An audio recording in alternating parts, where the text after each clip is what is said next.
Hi అండి, welcome back to Aparna's kitchen. ఈరోజు recipe వచ్చేసి ములక్కాడ జీడిపప్పు కర్రీ అనమాట.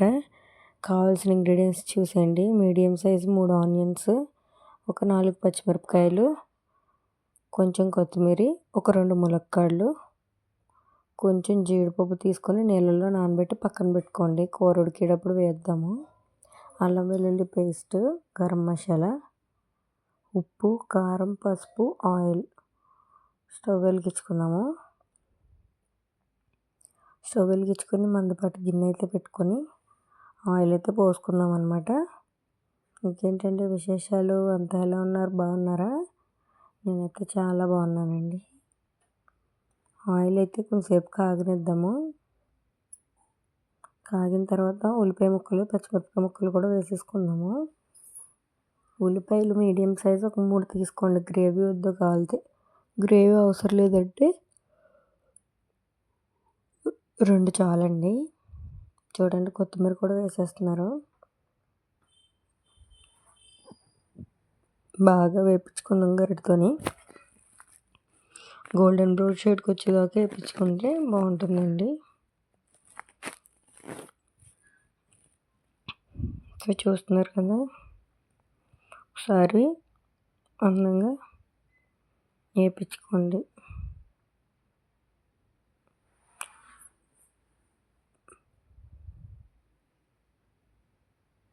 ఇంకేంటండి విశేషాలు? పిల్లలు టూర్లకి వెళ్ళి వచ్చేసారా? ఈసారి సమ్మర్ ట్రిప్లో ఎక్కడికి వెళ్ళారో నాకు కామెంట్ సెక్షన్లో కామెంట్ అయితే చేసేయండి. ఇప్పుడు కొంచెంసేపు మూత పెట్టి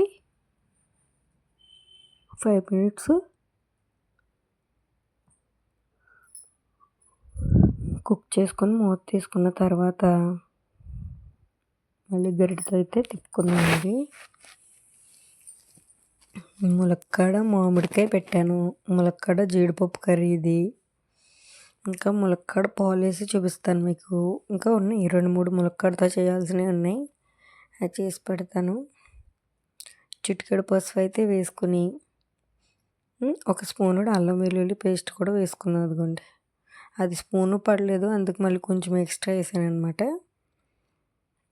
మరి తినేదాన్ని బట్టి వేసుకోండి.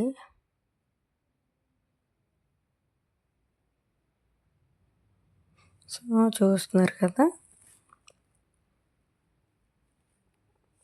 ఉప్పు అయితే కూడా వేసుకుందామండి. ఉప్పు కూడా వేసేసుకుందాం. వేసుకొని ఒకసారి మళ్ళీ గరిటతో తిప్పుకుందాము. తిప్పుకున్న తర్వాత ఇప్పుడు ఒక 2 మీడియం సైజు ములక్కాడలు తీసుకున్నామండి. ములక్కాడ టాప్ రేట్లో ఉందంటండి. ఉత్తి రోజుల్లో ములక్కాడ 10కి 2 ఇస్తాడు సంతలో, మా వేలుపురం సంత మార్కెట్లో. ఈరోజు 2 కాళ్ళు 30 రూపాయలు అంట, అంటే కాడ 15 రూపాయలు అనమాట.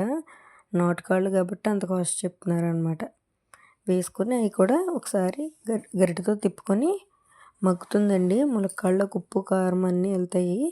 మూత పెట్టి ఒక 5 minutes మగ్గించుకోండి. మగ్గించుకున్న తర్వాత ఒకసారి మళ్ళీ గరిటతో తిప్పి కారం, గరం మసాలా అవన్నీ వేసుకుందామండి.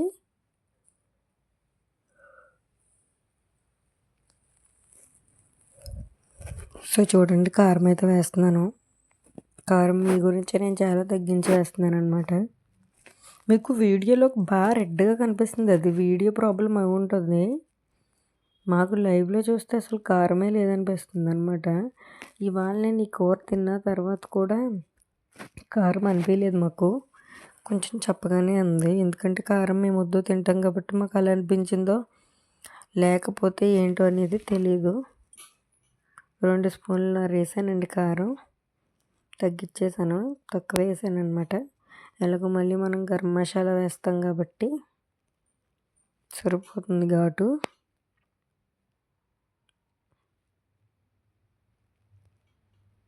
అదిగోండి, 1 స్పూన్ గరం మసాలా. ఒకసారి మళ్ళీ గరిటతో తిప్పుకొని కొన్ని నీళ్ళు అయితే పోసుకొని మూత పెట్టి మళ్ళీ ఒక 5 minutes అయితే కుక్ చేసుకుందాము.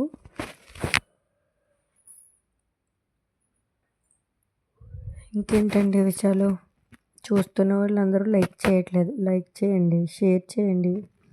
మీ ఫ్రెండ్స్ అండ్ ఫ్యామిలీకి కూడా షేర్ చేయండి నా వీడియో. నన్ను సపోర్ట్ చేయండి.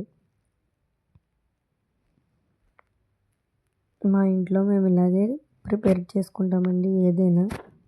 నాకు కుకింగ్ అంటే ఇష్టం. మ్యాక్సిమం ఈ యూట్యూబ్ పెట్టక ముందు కూడా కుకింగ్ బాగా ఎక్కువ చేసేదాన్ని. ఇష్టం అనమాట. చూస్తున్నారు కదా, అదిగో ఇప్పుడు జీడిపప్పులు కూడా మనం కొంచెంసేపు నీళ్ళు పోసుకొని పక్కన పెట్టుకుంటే కొంచెం ఈ జీడిపప్పు అనేది అందంగా చక్కగా నాని మనకి కూరలో వేసినప్పుడు అందంగా మగ్గుతుంది అనమాట. చూసారు కదా, ఈ జీడిపప్పులు అయితే అన్ని బద్దలు ఎన్నో అక్కర్లేదు, గుప్పెడు బద్దలు అంతేనండి. వేసుకుంటే అందంగా కూర టేస్ట్ బాగుంటుందని అంతే. అదిగోండి, చక్కగా ఒకసారి గరిటతో తిప్పుకొని, ఫుడ్ అనేది దేవుడిచ్చిన వరం కదండి. మన రుచులు ఎక్కడ పోతాయండి. మంచి టేస్ట్, మంచి ఇన్ని రుచులు పెట్టాడు కాబట్టి భగవంతుడు అందరినీ రుచి చేయమని భగవంతుడు చెప్తున్నారన్నమాట. ఇప్పుడు కొన్ని నీళ్ళు అయితే పోసుకొని ఒకసారి మళ్ళీ గరిటతో తిప్పుకొని మూత పెట్టి మీడియం సైజులో గ్యాస్ తగ్గించుకొని ఒక 10 మినిట్స్ అయితే కుక్ చేసుకోండి. 10 మినిట్స్ తర్వాత మూత తీసి చూసి మళ్ళీ గరిటతో తిప్పి అప్పుడు ఆ స్టేజ్లో ఉన్నప్పుడు ఉప్పు, కారం, మసాలా సరిపోయిందో లేదో చూసుకోండి. మసాలా సరిపోకపోతే కొంచెం వేసుకోవచ్చు. ఉప్పు అయితే చెక్ చేసుకోండి. ఇగో నేను చూస్తున్నాను. నాకైతే అన్నీ కరెక్ట్గా సరిపోయినాయండి. నేను వేసిన ఉప్పు ఏంటి, మసాలా ఏంటి అన్నీ నాకు కరెక్ట్గా సరిపోయాయి. అలాగా మళ్ళీ ఇంకొక పావుగంట సేపు మూత పెట్టి ఉడికించుకుందాము. అదిగోండి, సో చూస్తున్నారు కదా, మూత తీసిన తర్వాత అదిగోండి చూపిస్తున్నాను చూడండి. ఆయిల్ అంతా అందంగా పైకి తేలింది. ములక్కాడ ముక్కలు చాలా బాగా ఉడికాయి అనమాట. నేను ఆల్రెడీ నాకు ములక్కాడ అంటే చాలా ఇష్టం. నా ఫేవరెట్ కర్రీ ములక్కాడ. కాకపోతే నాకు కిడ్నీలో స్టోన్స్ ఉన్నాయని చెప్పి మా వారు నన్ను తినేవారు, ఇంట్లో తీసుకురారు. చూస్తున్నారు కదా, అదిగోండి ములక్కాడ హెల్తీ ఫుడ్. కాకపోతే కిడ్నీలకి ఇబ్బంది అంతే. కానీ ఖచ్చితంగా పిల్లలకి అలవాటు చేయండి. ప్రతిదీ కూడా పిల్లలకి అలవాటు చేయాలన్నమాట. నచ్చింది చూడండి, అంతేనండి. చాలా సింపుల్ కర్రీ. నచ్చితే